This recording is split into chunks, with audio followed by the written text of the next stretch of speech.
ይቆማል ብዬም አላሰብኩም። ተስፋ ቆርጫለሁ። ያለቀስኩ ነው የመጣሁት፣ ግን በደስታ ሄጃለሁ። ከዚህ ለኔ የደረሰው ቅዱስ ዮሐንስ በየትኛውም አይነት በሽታ በየትኛውም አይነት ጭንቅ የመጣችሁት እሱ ይድረስላችሁ። አሜን።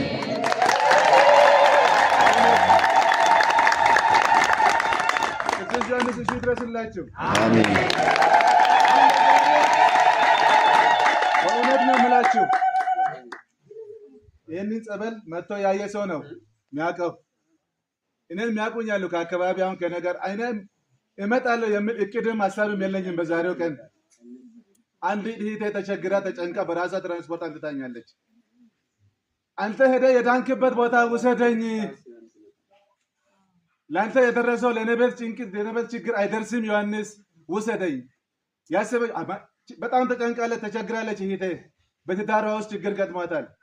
ስለዚህ አንተ ሄደ የተፈወስክበት ቦታ አድርሰኝ፣ እኔ ማይተበን በጥሼ ጠንቋይ ቤት ከመሄድ እኔን እዛ ውሰደኝ ስትለኝ ይዣት መጥቻለሁ።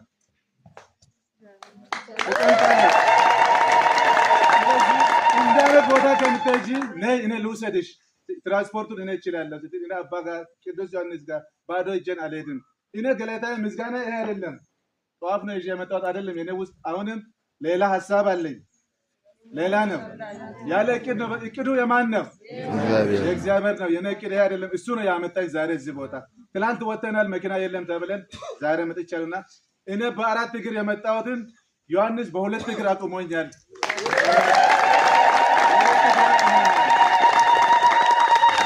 ይስማችሁ እኔን የሰማው ደስ ብሎኛል። ደስ ብላችሁ ሂዱ ከዚህ ቦታ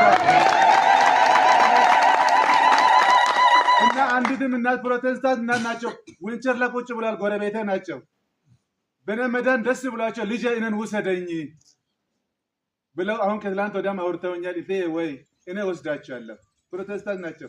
የኔ ሰዎች አዩ እኔን ለምስክርነት እንዲያቆመኝ አንተ የዳንክበት ቦታ ውሰደኝ ብለው ለምነውኛል። ከአንድም ሁለት ሰዎች ይዣቸው እመጣለሁ ብዬ ቃል ገብቻለሁና አሁን ቢሆን በጸሎት እንዲረዱኝ ብሎ ነግሮ ልኮኛል።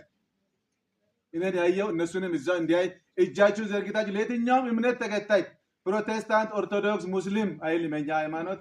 የዚህ ጸበል ቦታ መጥተው ብዙዎች ሙስሊሞችን መጥተው አይቻለሁ። ተፈውሰው ድነው ሄደዋል። በአይነ ያየሁት ነገር ነውና እግዚአብሔር ጸሎታችሁን ይስማ። እኔን የሰማችሁ